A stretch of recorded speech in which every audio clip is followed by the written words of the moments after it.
नमस्कार और आपका स्वागत है रफ्तार रीबूटेड पर। मैं हूं सिद्धार्थ विनायक पाटनकर और आज हम बात करेंगे महिंद्रा थार की। जी हाँ, हम इसका रिव्यू आपको दिखा चुके हैं और इसकी काफ़ी चर्चा हो चुकी है, लेकिन अब इस गाड़ी की एक और अचीवमेंट हम आपके साथ शेयर करना चाह रहे हैं और ये सेफ्टी से रिलेटेड है।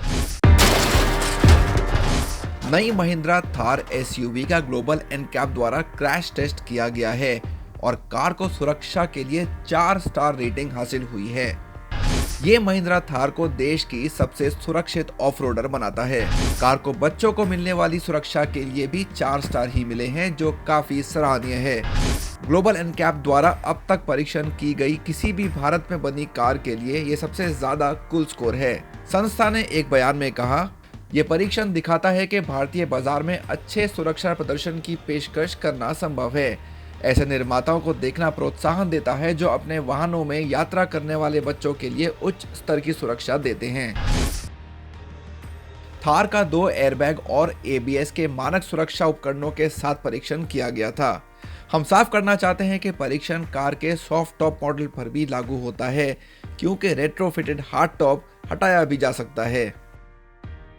सामने से टक्कर लगने पर परीक्षण डमी के सिर, गर्दन और छाती के क्षेत्र में पर्याप्त सुरक्षा मिली। हालांकि ड्राइवर साइड फुटवेल को अस्थिर दर्जा दिया गया और यही कारण था कि थार 5 स्टार रेटिंग से चूक गई। इसकी वजह से डमी को घुटने के क्षेत्र में कुछ चोट लगी, लेकिन कुल मिलाकर थार के बॉडी शेल को एक स्थिर रेटिंग मिल गई।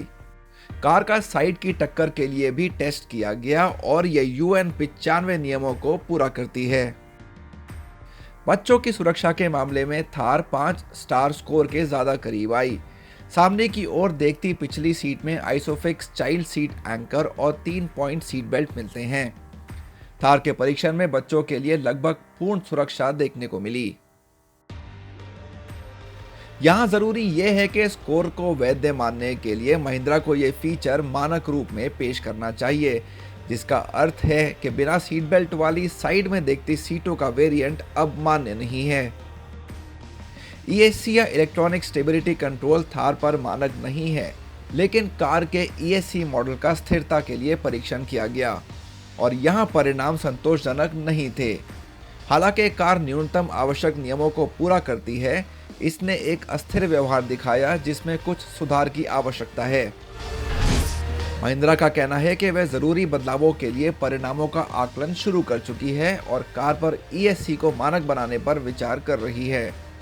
थार महिंद्रा का 4था मॉडल है जिसका ग्लोबल एनकैप द्वारा भारत के लिए सुरक्षित कार कार्यक्रम के तहत परीक्षण किया गया है। 2016 में स्कॉर्पियो पहली थी और इसे एक 0 स्टार रेटिंग मिली थी, लेकिन तब से कंपनी ने वास्तव में चीजों को बदल दिया और वादा किया कि अब कोई भी नया मॉडल 4 सितारों से नीचे नहीं आएगा।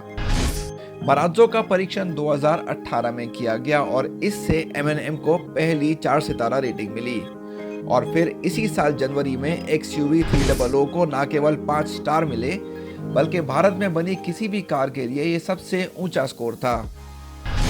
इसके अलावा 5 सितारों वाली भारत की एकमात्र कारें टाटा की ऑल्ट्रोस और नेक्सॉन हैं, जिसका मतलब है कि कोई भी विदेशी कंपनी भारत में अभी तक 5 स्टार कार नहीं बना पाई है।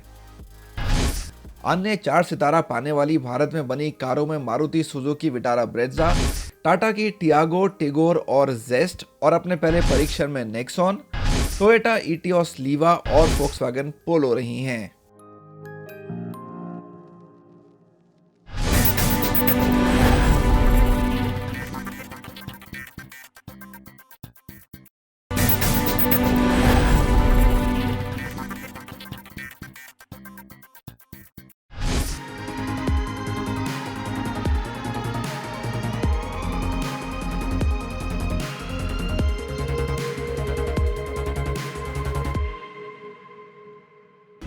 दिवाली आई और चली गई, लेकिन ये एक ऐसा सेगमेंट है जहां हलचल हमेशा बनी रहती है।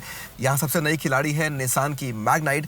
पिछले साल ही निसान ने हमें किक्स एसयूवी पेश की थी बाजार में और अब इस कार के साथ कोशिश है आपको एक सस्ती लेकिन फीचर से भरी हुई छोटी एसयूवी देने की। आइए मैग्नाइट की सवारी करते हैं।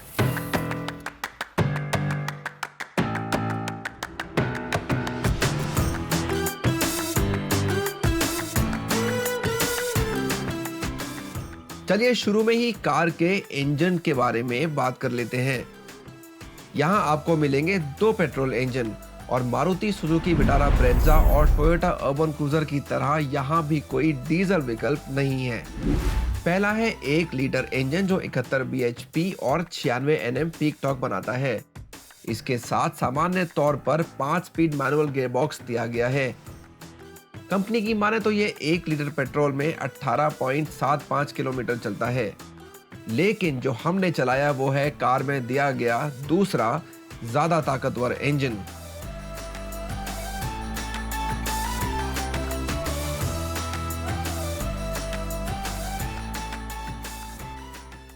आजकल एक शब्द है जो सबकी जुबान पर है, खास तौर पर छोटी गाड़ियों में, और वो है टर्बो। इस सब कॉम्पैक्ट एसयूवी सेगमेंट में हम कई कार्स पे 1 लीटर का टर्बो इंजन देख चुके हैं, जैसे कि किया सोनेट या Hyundai Venue। मैग्नाइट में भी यही मामला है, 1 लीटर का टर्बो इंजन है, लेकिन एक बड़ा फर्क है, उन कार्स में आपको मिलेगा डुअल क्लच ट्रांसमिशन या DCT, यहाँ है कंटिन्यूस वेरिएबल ट्रांसमिशन या CVT। तो शुरू में आपको शायद ऐसा लगे कि ये उन कारों जितनी बढ़िया नहीं है चलाने में, लेकिन एक बड़ी चीज़ है जो इसको मदद करती है, वो है इसका हल्का वजन।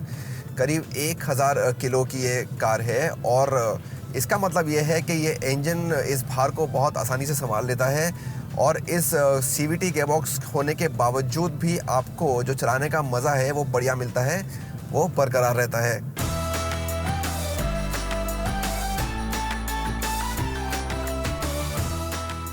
CVT गेयरबॉक्स के साथ ये टर्बोचार्ज्ड इंजन 99 bhp और 152 Nm पीक टॉर्क पैदा करता है। माइलेज है 1 लीटर में 17.7 किलोमीटर। कार में एक इको फंक्शन भी है जो आपकी ड्राइव को ज्यादा किफायती बनाने का तरीका बताता है। और अब मैं चला रहा हूँ इस 1 लीटर टर्बो पेट्रोल इंजन को 5 स्पीड के मैनुअल गेयरबॉक्स के साथ, और कहना होगा कि अगर आपको ज़्यादा बेहतर परफॉर्मेंस या बढ़िया पिकअप चाहिए तो आपको मैनुअल ही चुनना चाहिए। मुझे इस गाड़ी में बैठते ही इस चीज़ का एहसास हुआ कि अगर आपको गाड़ी चलाने में मज़ा आता है तो ये यकीनन CVT से बेहतर है। वहाँ आपके लिए अच्छा होगा कि आप ट्रैफिक में फंसे होंगे, शहर के भीड़ भाड़ वाले रास्तों पे आपको ज़्यादा मज़ा आएगा CVT में, लेकिन खाली सड़कों पे आपको मज़ा चाहिए तो वो आपको ये मैनुअल वेरिएंट देगा। वो जो 99 bhp और 160 Nm है ना, उसका ज़्यादा बढ़िया एहसास आपको इस मैनुअल वेरिएंट में ही होगा कार के। मुझे एक छोटी सी कमी यहाँ ये लगी कि जो इसके गियर बदलते हैं वो थोड़े से और स्मूथ हो सकते थे, बिल्कुल परफेक्ट नहीं है, इसमें थोड़ी गुंजाइश है इसको और बेहतर बनाने की। मैनुअल गेयरबॉक्स के साथ ये टर्बो इंजन 1 लीटर में 20 किलोमीटर चलता है, यानी अच्छी परफॉर्मेंस के साथ बढ़िया माइलेज भी मिल जाता है। मैग्नाइट का सस्पेंशन ठीक उसी तरह से सेट किया गया है जिस तरह से आप चाहते हैं कि हमारी सड़कों पर हो। हमारी तरह की सड़कों पे गाड़ियाँ चलाते हैं, अच्छी होती हैं, ख़राब होती हैं, स्पीड ब्रेकर्स पे से निकलते हैं, तो हम चाहते हैं कि एक आराम की सवारी मिले, और वो मुझे इस गाड़ी में मिल रही है क्योंकि मैंने इसको हर तरह की स्पीड पे चला लिया है, आराम से भी चलाया है और तेज़ी से भी चलाया है, और मुझे उस मामले में कुछ खास परेशानी इस गाड़ी के साथ नहीं हुई है। इसके बाद बात करते हैं हैंडलिंग की। गाड़ी थोड़ी ऊँची है, ग्राउंड क्लियरेंस ज़्यादा है, तो थोड़ा बहुत आपको लगेगा कि गाड़ी झूल रही है, ख़ास तौर पे जब आप इसको तेज़ी से मोड़ते हैं, लेकिन ठीक उसी काम के लिए निसान ने इस कार में एंटी रोल बार्स लगा दिए हैं। तो अगर आप तेज़ स्पीड पे गाड़ी मोड़ रहे हैं तब भी आपको गाड़ी निराश नहीं करेगी, आपका भरोसा कायम रहेगा, और यही चीज़ आप सीधी सड़क पे भी बोल सकते हैं। अगर आप तेज़ी से स्पीड से गाड़ी चला रहे हो तो भी आपको वो करने में काफ़ी मज़ा आएगा। और अब बात डिज़ाइन की।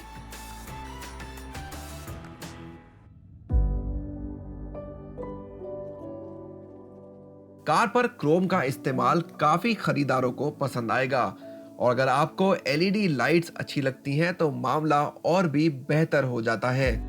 बाय प्रोजेक्टर हेडलैम्प्स हो या उनके साथ दिए इंडिकेटर्स, या फिर नीचे खड़े आकार के DRL या फिर फॉग लैम्प्स, आपको सब जगह LED लाइट्स मिलेंगी।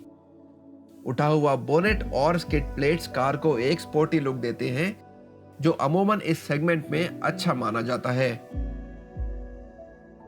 लेकिन मुझे ज़्यादा पसंद आया कार का साइड का लुक। यहाँ काफ़ी चीज़ें आपको अच्छी लगेंगी। सबसे पहले बात करते हैं इसके पहियों की। हर वेरिएंट में 16 इंच के पहिए मिलेंगे। इन ऊंचे वेरिएंट्स में आपको अलॉय व्हील्स मिल जाएंगे। उसके बाद ये चौकोर आकार के व्हील आर्च बड़ी एसयूवीज में देखने को मिलते हैं, यहाँ दिए गए हैं, ये एक अच्छी चीज़ है। और एक क्लैडिंग आगे से लेके पीछे तक पूरी गाड़ी में जाती है, और यहाँ इसमें सिल्वर रंग का इस्तेमाल भी किया गया है। क्रोम एक बार फिर आपको मिलेगा यहाँ पे डोर हैंडल्स पर है और ये विंडो लाइन पर है, तो अगर आपको क्रोम पसंद है तो ये गाड़ी आपको यकीनन बेहतर लगेगी। इसके बाद ये रूफ रेल्स, ये 50 किलो का भार भी उठा सकते हैं। तो कुल मिलाकर निसान ने कोशिश की है एक ऐसी कार देने की जो आपको हर तरह से एसयूवी होने का एहसास दे सके। डैशबोर्ड ड्राइवर की तरफ थोड़ा झुका हुआ है, जो आमतौर पर काफी महंगी कारों में देखा जाता है। 8 इंच का टच स्क्रीन इंफोटेनमेंट सिस्टम है और यहाँ आप एप्पल कारप्ले के साथ साथ एंड्रॉयड ऑटो से भी कनेक्ट कर सकते हैं, वो भी वायरलेस तरीके से। कोई केबल के इस्तेमाल की जरूरत नहीं। स्क्रीन बाहर चारों तरफ का नजारा दिखाती है, ये सेगमेंट में पहली बार देखा गया है और कार की पार्किंग करते समय ये काफी काम आएगा। कुल मिलाकर स्क्रीन का टच, फील और रिस्पॉन्स काफी अच्छा है। अगली रो पे आपको एक चार्जिंग सॉकेट और यूएसबी चार्जर भी मिल जाता है। और फिर है ये 7 इंच का ऑल डिजिटल इंस्ट्रूमेंट क्लस्टर। ये आपको बहुत सारी काम की चीज़ें बताता है। इसका लुक आपको शायद पसंद आए या ना आए, लेकिन मुझे यहाँ रंगों का खेल काफ़ी बढ़िया लगा। इसके बाद बात करते हैं सीट्स के। सीट्स काफ़ी चौड़ी हैं और अच्छा आराम देती हैं। मुझे पसंद नहीं, मेरे साइज़ के हिसाब से मुझे यहाँ कंफर्टेबल फील हो रहा है। और एक अच्छी बात यह है कि इन दोनों सीट्स के बीच में गैप भी काफ़ी है, तो आपको एक बड़ी गाड़ी का एहसास यहाँ मिल जाता है। फाइनली हम गाड़ी के सबसे टॉप वेरिएंट में बैठे हैं। ये XV प्रीमियम वेरिएंट है। इसमें आपको एक टेक पैक लेने का ऑप्शन भी मिलता है, जिसमें आपको कई सारे एक्स्ट्रा फीचर्स मिल जाते हैं। उनमें एम्बियंट लाइटिंग, एयर प्योरीफायर और ये वायरलेस चार्जर जो आप यहाँ देख रहे हैं।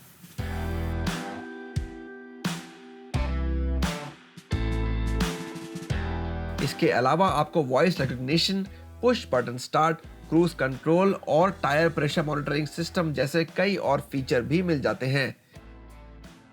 अच्छी बात यह है कि कार का सबसे सस्ता वेरिएंट XC भी 3.5 इंच की LCD क्लस्टर, सारी पावर विंडोज और 2 टोन कैबिन के साथ आया है। इससे ऊंचे एक्सेल ट्रिम को इसके अलावा 6 स्पीकर, स्टीयरिंग व्हील पर ऑडियो कंट्रोल, ऑटोमेटिक AC और इलेक्ट्रिक शीशे मिलेंगे। छोटे मोटे सामान रखने के लिए कार में काफी जगह है और इसका 10 लीटर का ग्लव बॉक्स सेगमेंट में सबसे बड़ा है।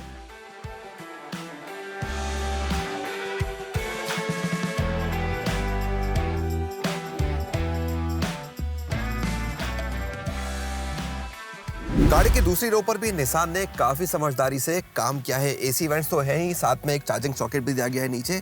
लेकिन जो मुझे ज़्यादा पसंद आया वो है यहाँ मिलने वाली जगह, क्योंकि लेग रूम बहुत बढ़िया है एक 4 मीटर से छोटी कार के हिसाब से। छोटा रूम भी अच्छा है, हेड रूम थोड़ा सा बेहतर हो सकता था, लेकिन आपको यहाँ इस चीज़ में कोई शिकायत नहीं होगी। ये सीट भी काफ़ी चौड़ी है, तो थाई सपोर्ट बहुत अच्छा है। एक कमी मुझे लगी, जो सीट की जो मेरा बैक रेस्ट है ये थोड़ी और लंबी होनी चाहिए थी, तो ज़्यादा आराम मिलता। मैग्नाइट हिल स्टार्ट असिस्ट और ट्रैक्शन कंट्रोल जैसे सुरक्षा फीचर्स के साथ आई है। इसके अलावा आपको ABS के साथ EBD, 2 एयरबैग और आइसोफिक्स चाइल्ड सीट माउंट्स भी मिलेंगे।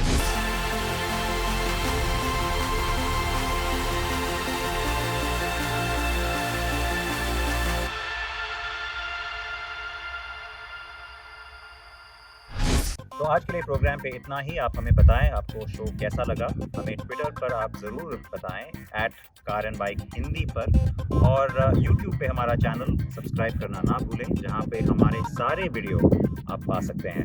तो अगले हफ्ते तक आप अपना सीट बेल्ट ज़रूर पहने रखें और हेलमेट भी ज़रूर पहनिए।